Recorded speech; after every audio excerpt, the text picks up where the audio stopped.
नमस्कार दोस्तों, question practice session में आज हम लेके आए हैं 55th सेट, 55वां सेट। मैं GC Pandey, expert political science. Question practice में हम लोग ये क्वेश्चन प्रैक्टिस कर रहे हैं टीजीटी के लिए, साथ में पीजीटी के लिए।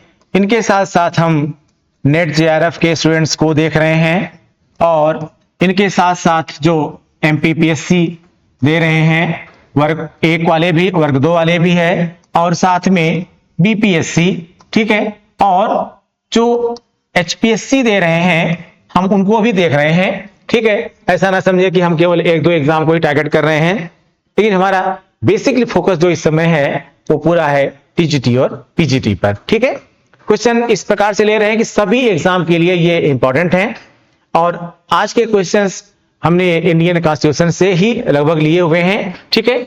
और उस सेशन में आज पहला क्वेश्चन है, एक संसदीय सरकार में राज्य के प्रधान को है, एक संसदीय सरकार में राज्य के प्रधान को है पूर्ण शक्ति, सीमित शक्ति, नाम मात्र की शक्ति, कोई शक्ति नहीं। क्वेश्चन कह रहा है कि एक संसदीय सरकार में राज्य के प्रधान को है। भारत में कौन सी सरकार है? संसदात्मक सरकार है। तो कह रहा है कि संसदीय सरकार में राज्य के प्रधान को है क्या? पूरी शक्ति है, सीमित शक्ति है, नाम मात्र की शक्ति है, या कोई शक्ति नहीं है? तो आंसर क्या होगा भाई, बताइए। राज्य के प्रधान को कौन सी शक्ति है? भाई भारत में अगर संसदात्मक व्यवस्था है तो संसदात्मक व्यवस्था में क्या होता है, एक कार्यपालिका नाम मात्र की होती है और एक कार्यपालिका वास्तविक कार्यपालिका होती है, ठीक है। और जो नाम मात्र की कार्यपालिका होती है, ठीक है, या औपचारिक कार्यपालिका होती है, उसे हम राष्ट्रपति कहते हैं। यह राष्ट्र का प्रधान होता है, यह राष्ट्र का प्रधान होता है, राष्ट्र का प्रथम व्यक्ति होता है। लेकिन जो प्रधानमंत्री होता है, ये प्रधानमंत्री यह सरकार का प्रधान होता है, कार्यपालिका का प्रमुख होता है, ठीक है। जाहिर सी बात है इसमें उत्तर क्या होगा भाई, नाम मात्र की शक्ति, ठीक है। यानी भारत में जो संसदात्मक व्यवस्था है, जो संघात्मक व्यवस्था है, उस व्यवस्था में वास्तविक नाम मात्र की कार्यपालिका और वास्तविक कार्यपालिका दोनों को अलग किया गया है। वास्तविक नाम मात्र की कार्यपालिका में राष्ट्रपति आता है, जबकि वास्तविक कार्यपालिका में प्रधानमंत्री सहित उसकी मंत्रिपरिषद आती है, ठीक है। तो इस प्रकार से राष्ट्रपति की सरकार होती है और प्रधानमंत्री उस सरकार का मुखिया होता है, लेकिन प्रधानमंत्री ही राष्ट्रपति के द्वारा सौंपे गए विभिन्न प्रकार के कार्यों को संपन्न करता है। प्रधानमंत्री ही राष्ट्रपति के द्वारा सौंपे गए विभिन्न कार्यों को संपन्न करता है, ठीक है। लेकिन राष्ट्रपति की सरकार जो कि प्रधानमंत्री के नेतृत्व में चल रही है, वह सरकार क्या कर रही है, कैसे कर रही है, उसके बारे में समय समय पर राष्ट्रपति को मिल करके प्रधानमंत्री को यह अवगत कराना पड़ता है, ठीक है। तो फिलहाल इसमें क्या हो जाएगा आंसर भाई, इसमें आंसर सी हो जाएगा। अगला क्वेश्चन देखते हैं, संघात्मक संविधान का प्रमुख लक्षण है। संघात्मक संविधान का प्रमुख लक्षण क्या है? एक स्थान से शासन का ना होना, केंद्र सत्ता ही सब कुछ ना हो। अगला, केंद्र व राज्य की दोहरी सरकारें, एक केंद्रीय शासन हो, ठीक है। संघात्मक संविधान का प्रमुख लक्षण क्या है?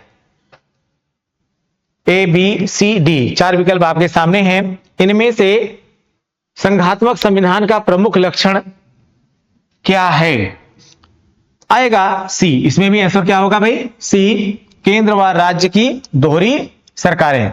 देखिए, तो संघात्मक व्यवस्था होती है, संघात्मक व्यवस्था में जैसे अगर हम अपने ही भारतीय संविधान के अनुच्छेद 1 को देखें तो यह क्या कहता है कि भारत क्या है भाई, भारत राज्यों का संघ है। It means India is a union of the state, India is a union of the state. मैंने पहले लेक्चर में आपको बताया है कि जब संविधान की बात हो रही थी तो संविधान सभा में यूनियन ऑफ द स्टेट कहा जाए या फेडरल ऑफ द स्टेट कहा जाए, इस पर थोड़ा डिबेट हुआ था, बहस हुई थी, लेकिन उसमें डॉक्टर अंबेडकर का सुझाव यह था कि फेडरल शब्द से थोड़ा अलग प्रकार की अनुभूति होती है, जबकि यूनियन शब्द सकारात्मक लगता है यहां पर।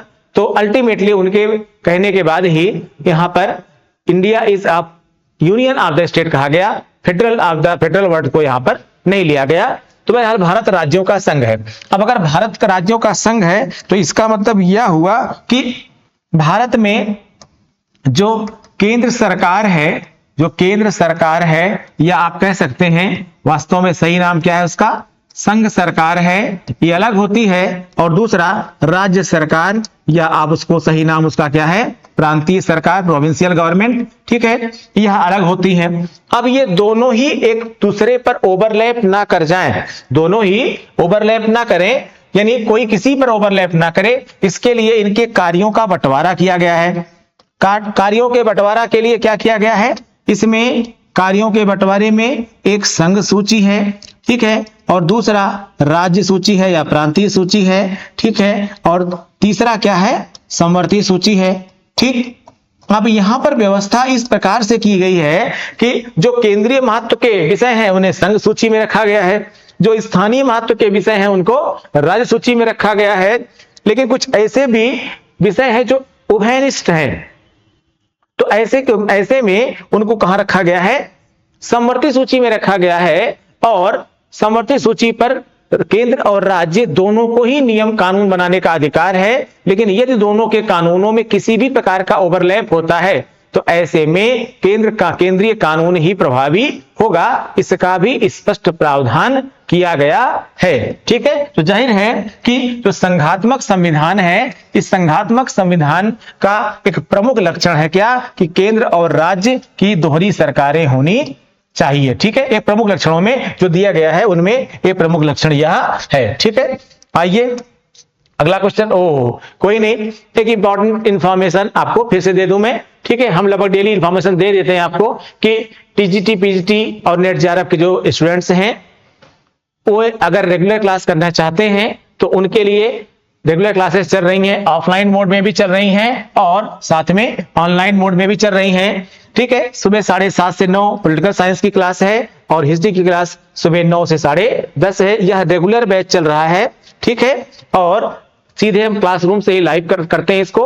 आप ऑफलाइन भी आगे पढ़ सकते हैं, ऑनलाइन भी पढ़ सकते हैं, और अगर आप क्रैश कोर्स करना चाहते हैं तो फिलहाल क्रैश कोर्स भी इस समय चल रहा है, उसको भी आप लोग अपनी सुविधा के अनुसार ज्वाइन कर सकते हैं। इसके अलावा आने वाले कमिंग एग्जाम में जो है वो जीएस, टीजीटी, पीजीटी में भी कंपलसरी कर दिया गया है, ठीक है। जीएस जो है ये आपका कंपलसरी कर दिया गया है, इसलिए ऐसे लोग जो तैयारी कर रहे हैं उन्हें ध्यान देना होगा, वह जीएस की पढ़ाई भी कंटिन्यू करें। और अगर आप साकेत आईएएस के यूट्यूब चैनल पर हैं तो आप देख रहे होंगे उसमें जीएस के बहुत सारे मैटर पढ़े होते हैं, साइंस टेक के मैटर पढ़े हैं, पॉलिटी के मैटर पढ़े हैं, ज्योग्राफी के पढ़े हैं, हिस्ट्री के पढ़े हैं, इकोनॉमी के पढ़े हैं, साइंस टेक के पढ़े हैं, इनको आप पढ़ते जाइए एक तरफ से, ठीक है। तो जीएस भी आपका तैयार होता जाएगा, क्योंकि जब सब्जेक्ट और जीएस दोनों साथ पूछा जाता है तो मेरी बात को आप ध्यान से समझिएगा, जीएस बहुत ही डिसाइडिंग हो जाता है, इसलिए जीएस को भी आप इग्नोर ना करिएगा। जो आगे के एग्जाम की तैयारी कर रहे हैं, जो प्रेजेंट टाइम में इनको देना है, फिलहाल वह तो अपने सब्जेक्ट पर फोकस करें, और उसी सब्जेक्ट पे फोकस करते हुए हम लोग अगला क्वेश्चन ले रहे हैं। आइए अगला क्वेश्चन क्या है भाई, निम्नलिखित में से कौन अध्यक्षात्मक शासन व्यवस्था, निम्नलिखित में से कौन अध्यक्षात्मक शासन व्यवस्था की एक विशेषता नहीं है, निम्नलिखित में से कौन अध्यक्षात्मक शासन व्यवस्था की एक विशेषता नहीं है। क्या इसमें दोहरी कार्यपालिका होती है, कार्यपालिका व्यवस्थापिका के प्रति उत्तरदायी नहीं है, कार्यपालिका का निर्वाचन एक निश्चित अवधि के लिए होता है, या उपयुक्त में से कोई नहीं। देखिए अध्यक्षात्मक शासन व्यवस्था की विशेषता नहीं है पूछ रहा है, वास्तव में इसमें अध्यक्षात्मक शासन की व्यवस्थाओं में ये सारी जो देख रहे हैं आप, बी है, सी है, ये यानी कार्यपालिका व्यवस्थापिका के प्रति उत्तरदायी नहीं है, और कार्यपालिका का निर्वाचन एक निश्चित अवधि के लिए होता है, यह अध्यक्षात्मक शासन की व्यवस्था है। वास्तव में अगर अध्यक्षात्मक शासन की व्यवस्था, अध्यक्षात्मक शासन व्यवस्था की एक विशेषता प्रमुख नहीं है तो वह इसमें होगा ए। आंसर क्या होगा इसका? आंसर हो जाएगा इसका ए। क्यों? इसमें दोहरी कार्यपालिका होती है। अध्यक्षात्मक शासन में यह जरूरी नहीं है कि दोहरी कार्यपालिका ही हो, ठीक है, यह इसकी विशेषता नहीं होती है। क्योंकि अगर आप देखा जाए तो कई संसदीय कई व्यवस्थाएं आपको कई देश में ऐसी व्यवस्था मिलेगी जहां पर अध्यक्षात्मक व्यवस्था तो है लेकिन दोहरी कार्यपालिका का प्रावधान नहीं है। कार्यपालिका एक ही है जो राष्ट्रपति के निर्देशन में कार्य करती है और ठीक है, वह राष्ट्रपति के इर्द गिर्द ही घूमती रहती है। ठीक, तो इसमें आंसर होगा ए। अगला क्वेश्चन, द्विसदनवाद। द्विसदनवाद ये यहां पर इसका मतलब है द्विसदनवाद निम्नलिखित शासन प्रणालियों में से किसकी एक अनिवार्य विशिष्टता है? द्विसदनवाद निम्नलिखित शासन प्रणालियों में से किस एक की एक अनिवार्य विशेषता, ठीक है, अनिवार्य विशेषता है? अध्यक्षात्मक व्यवस्था, संसदात्मक व्यवस्था, संघात्मक व्यवस्था या एकात्मक व्यवस्था? अब यानी क्वेश्चन आपका कह रहा है कि द्वि सदन यानी एक उच्च सदन और दूसरा निम्न सदन, यह किसकी विशेषता है? दरअसल ये जो दो सदन का कॉन्सेप्ट है, जैसे अगर आप भारत को ही देखिए तो भारत में दो सदन है। एक है राज्यसभा यानी उच्च सदन और दूसरा है लोकसभा यानी निम्न सदन, ठीक है, निम्न सदन, ठीक है भाई। आंसर इसका क्या होगा? आंसर होगा इसका सी। ये जान लीजिए, फिर हम बता रहे हैं आपको कि इसमें द्विसदन है। दरअसल संसदात्मक व्यवस्था में, अब आप जानते हैं, एक मिनट थोड़ा सा ध्यान दीजिएगा, इसमें एक्चुअली नहीं ना ना ना ना ना आंसर इसका डी। क्वेश्चन कह रहा है कि द्विसदनवाद निम्नलिखित शासन प्रणालियों में से किस एक की अनिवार्य विशेषता है? तो किसकी विशेषता है भैया? संघात्मक व्यवस्था की। दरअसल संघात्मक व्यवस्था का आधार ही है राज्यों का संघ होना, और राज्यों का संघ अगर होगा तो उसमें एक सदन ऐसा होगा जिसके सदस्य कहीं ना कहीं राज्यों का प्रतिनिधित्व करते हों, और वह व्यवस्था भारतीय संदर्भ में क्या है? राज्यसभा है, ठीक है। और जो लोकसभा है वह विभिन्न क्षेत्रों का राज्यवार विभिन्न क्षेत्रों का सीधे प्रतिनिधित्व करती है, ठीक है। तो ऐसी व्यवस्था, दरअसल यह एक अनिवार्य व्यवस्था है किसकी? संघात्मक व्यवस्था की। किसकी? संघात्मक व्यवस्था की। और संघात्मक व्यवस्था जो हमारी होती है, इसमें केंद्र की जो व्यवस्थापिका होती है उसका द्विसदनीय होना आवश्यक है। जैसे भारत में बताया मैंने आपको कि एक सदन जो कि राज्यसभा है या स्थायी सदन है, और दूसरा जो लोकसभा है, इसका कार्यकाल कितना होता है भाई? 5 साल होता है, ठीक है। लेकिन अगर इसको राष्ट्रपति चाहे तो समय से पहले भी क्या कर सकता है? इसके कार्यकाल को, इसके टेन्योर को कम कर सकता है, खत्म कर सकता है। इन लोकसभा समय से पहले भी भंग हो सकती है। अगला क्वेश्चन देखते हैं, निम्नलिखित में से कौन भारत में एकात्मक विशेषता का समर्थन नहीं करता? अखिल भारतीय सेवाएं, एकल नागरिकता, आपातकालीन प्रावधान, औपचारिक प्रधान के रूप में राष्ट्रपति। पहले तो आप एकात्मक विशेषता को जान लीजिए, एकात्मक किसे कहते हैं? दरअसल जैसे भारत का संविधान है तो भारत के संविधान में 2 प्रकार के लक्षण हैं। एक लक्षण है संघात्मक लक्षण और दूसरा लक्षण है एकात्मक लक्षण। दूसरा क्या है? एकात्मक लक्षण। अब देखिए, संघात्मक लक्षण क्या है, एकात्मक लक्षण क्या है? संघात्मक लक्षण का मतलब यह होता है कि शक्तियों का विभाजन स्पष्ट तौर पर हो, केंद्र की शक्ति का अलग विभाजन हो और राज्य की शक्ति का अलग विभाजन हो, लेकिन यानी केंद्र और राज्य के बीच में शक्तियों का स्पष्ट बंटवारा हो, लेकिन यह बंटवारा युक्त हो, यह बंटवारा उचित रूप में हो, ठीक है। जिसमें कि सारी शक्तियां केंद्र में ही निहित नहीं हो, लेकिन एकात्मक राज्य हम उसको कहते हैं जिसमें ज्यादातर शक्तियां क्या होती हैं? केंद्र में निहित होती हैं, संघ में निहित होती है। अब ये अलग बात है कि भारतीय संविधान का भी अगर आप अवलोकन करें और विभिन्न विद्वानों के मतों को देखें तो आप यह पाएंगे कि भारतीय संविधान में भी संघात्मक लक्षण कम है, एकात्मक लक्षण ज्यादा हैं। इसीलिए डॉक्टर के.सी. व्हेयर ने क्या कहा है, भारत के संविधान को क्या कहा है, अर्ध संघात्मक कहा है। यानी ना तो ये पूरी तरह से संघ है और ना ही पूरी तरह से यह एकात्मक राज्य का प्रतीक है, बल्कि भारत का संविधान अर्ध संघात्मक है, अर्ध संघीय व्यवस्था भारत में है। और उस अर्ध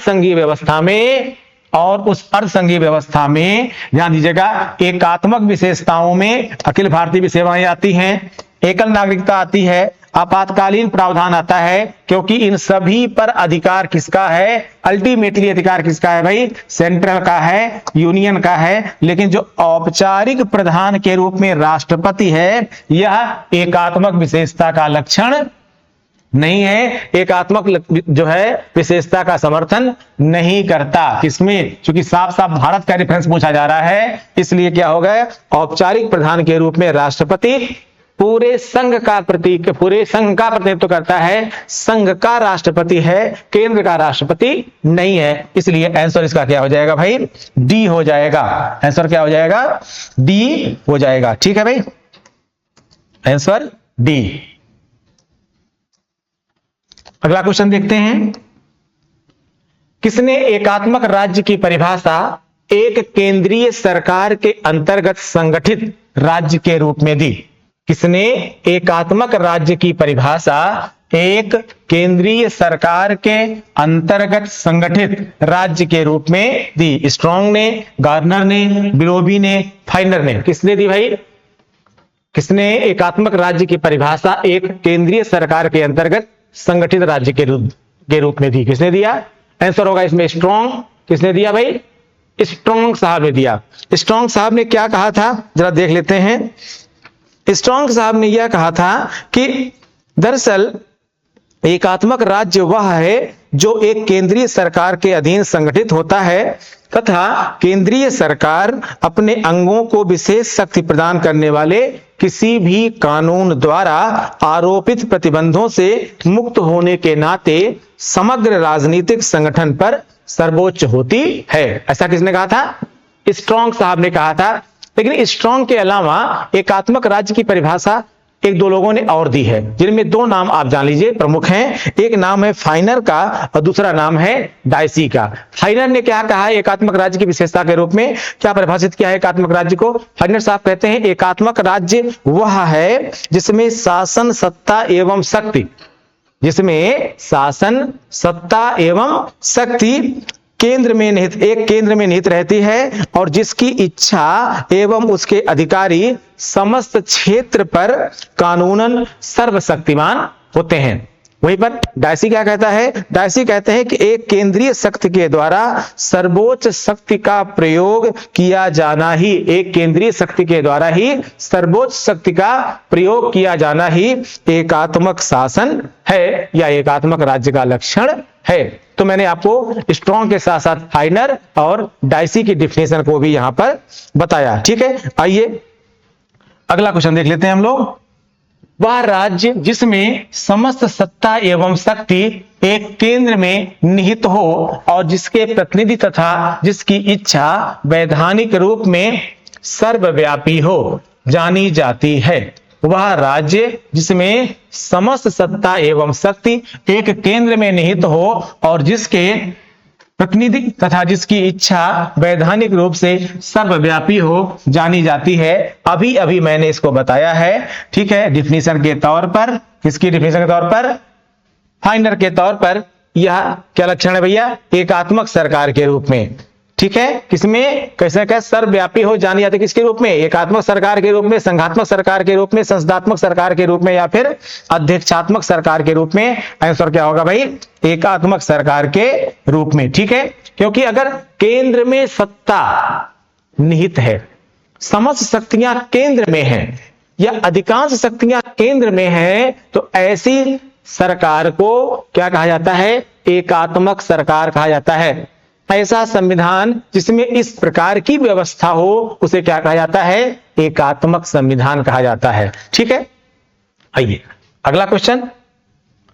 एकात्मक सरकार में कानून बनाने की सत्ता सतत रूप से एक केंद्रीकृत शक्ति में निहित होती है। एकात्मक सरकार में कानून बनाने की सत्ता सतत रूप से एक केंद्रीकृत शक्ति में निहित होती है। यह कथन किसका है? फाइनर, गार्नर, विलोबी या डायसी? अभी अभी हमने आपको इसका आंसर बताया था कि मैंने स्ट्रॉन्ग की बताई डिफिनेशन, दूसरी बताई मैंने आपको फाइनर की, और तीसरी बताई डायसी की। अभी इससे पहले का क्वेश्चन स्ट्रॉन्ग का था, उसके इससे ठीक पहले करी पांचवा क्वेश्चन किसका था? पांचवा नहीं होगा, हाँ छठा क्वेश्चन है 6 नंबर, वो क्वेश्चन था आपका स्ट्रॉन्ग का।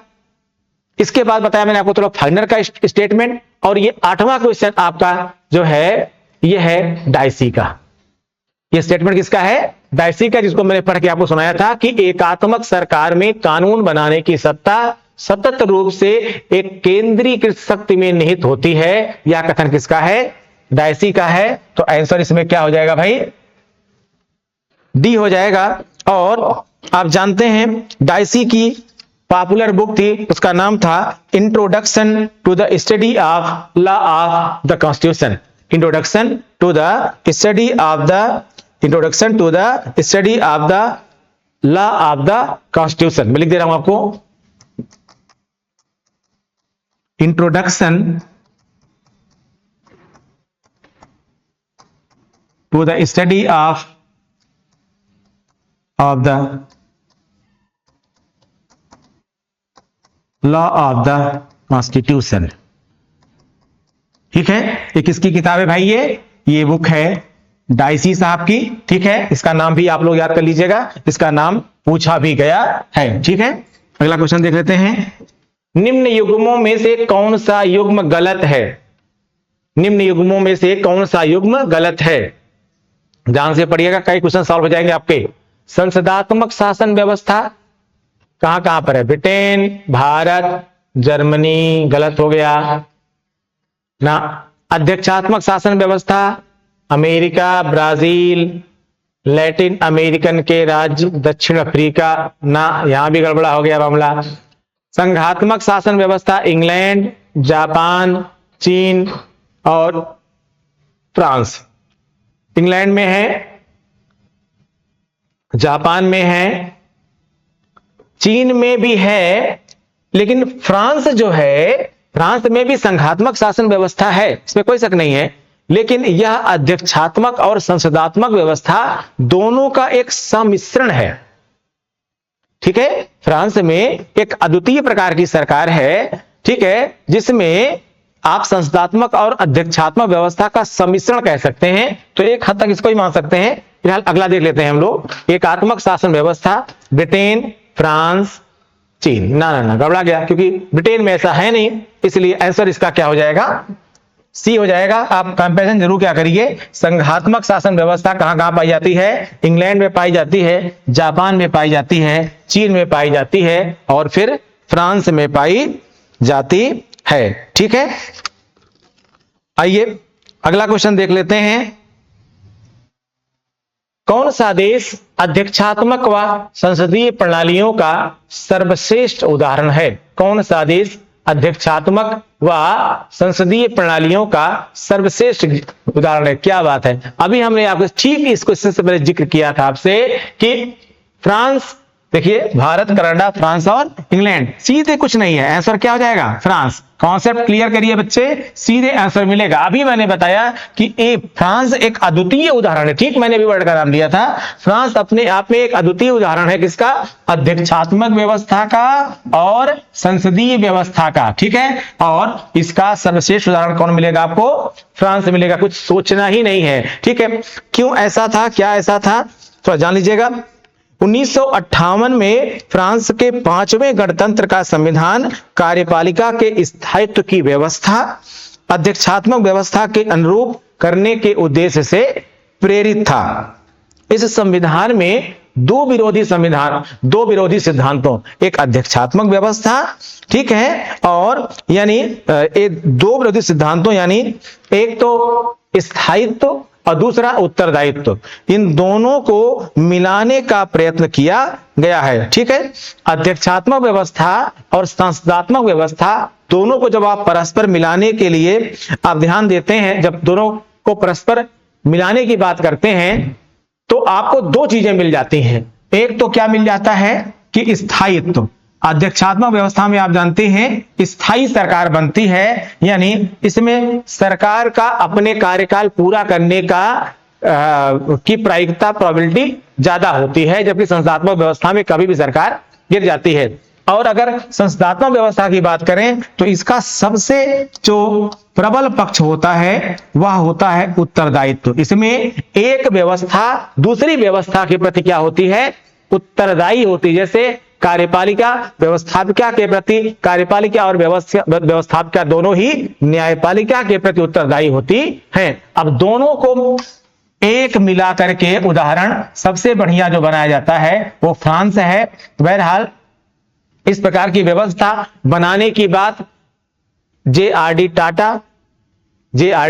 टाटा और पी.एन. बासु इन्होंने संविधान सभा में कही थी कि भारत में इसी प्रकार की व्यवस्था बनाई जाए, लेकिन अल्टीमेटली जो है वो संसदात्मक व्यवस्था पर ही कहीं ना कहीं जो है बात आकर के रुकी।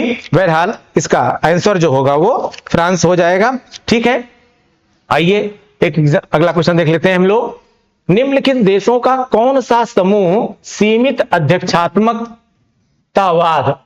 निम्नलिखित देशों का कौन सा समूह सीमित अध्यक्षतावाद का श्रेष्ठ उदाहरण है? निम्नलिखित देशों का कौन सा समूह सीमित अध्यक्षतावाद का श्रेष्ठ उदाहरण है? America, Canada. सीमित अध्यक्षतावाद, ठीक है, यानी जिसमें अध्यक्षात्मक व्यवस्था हो लेकिन सीमित हो। अमेरिका, कनाडा नहीं, ऐसा नहीं होगा। फ्रांस, फिनलैंड, देखो फ्रांस तो है तो आप कहीं और जाइए नहीं, सीधे पकड़ लीजिए फ्रांस और फिनलैंड। अगर फ्रांस है तो सीमित अध्यक्षतावाद अभी हमने एक्सप्लेन किया ही, ये होगा ही होगा, यानी ब्रिटेन और ब्राजील नहीं होगा, अमेरिका, स्विट्जरलैंड नहीं होगा। आंसर हो जाएगा इसका भाई बी, यानी फ्रांस और फिनलैंड। ठीक है, सीमित अध्यक्षतावाद की अगर हम बात करते हैं तो क्या आ जाएगा भाई, फ्रांस और फिनलैंड। ठीक, अगला क्वेश्चन, यह किसका कथन है कि संविधान सरकार के निरंकुश कार्यों को सीमित करता है? यह किसका कथन है कि संविधान सरकार के निरंकुश कार्यों को सीमित करता है? बहुत ही अच्छा स्टेटमेंट है कि दरअसल संविधान ही वह माध्यम है जो अगर कोई सरकार गलत कार्य कर रही हो तो सरकार की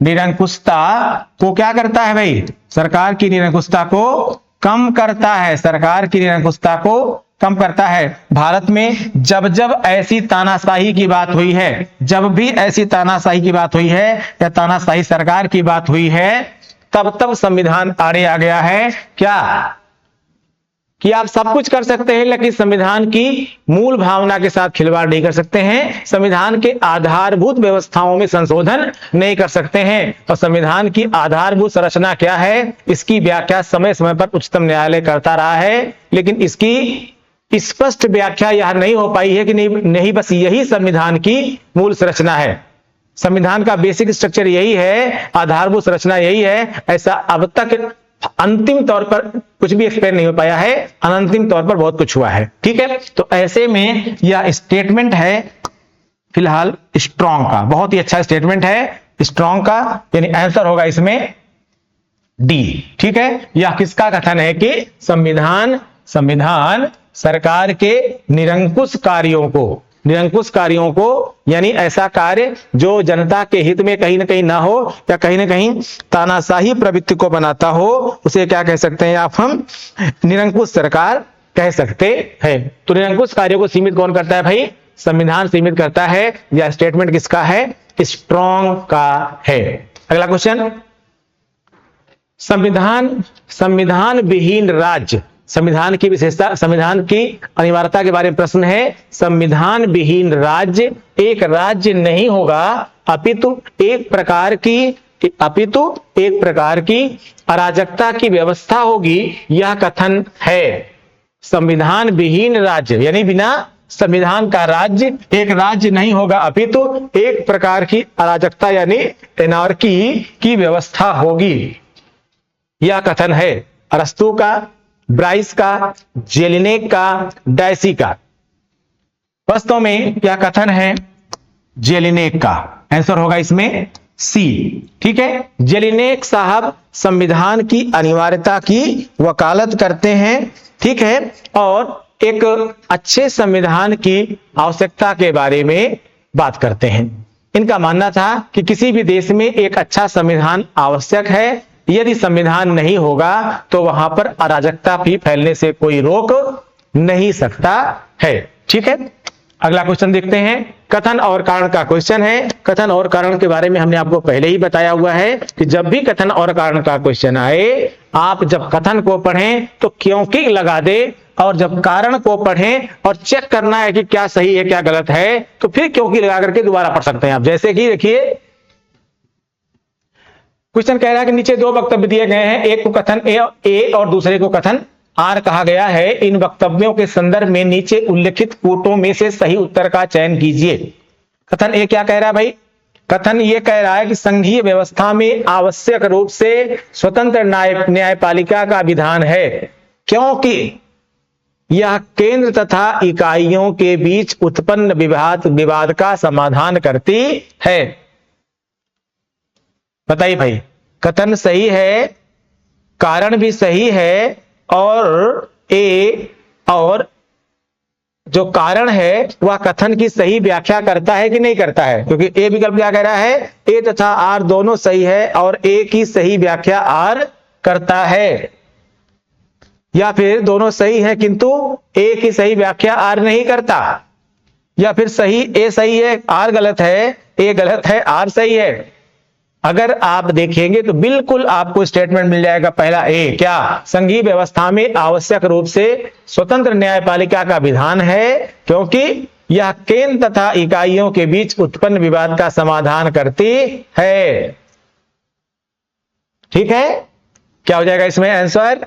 आंसर इसमें ए हो जाएगा। और एक क्वेश्चन और देख लेते हैं। भारतीय संघीय व्यवस्था की विशेषता है, भारतीय संघीय व्यवस्था की, ठीक है, फेडरल स्ट्रक्चर की विशेषता है क्या? शक्तियों का बंटवारा। बिल्कुल सही है, शक्तियों का बंटवारा है इसकी विशेषता है। शक्तियों का पृथक्करण, शक्तियों का पृथक्करण तो है, लेकिन फिर अगला क्या? स्वतंत्र न्यायपालिका, और फिर कह रहा है प्रधानमंत्री का नेतृत्व।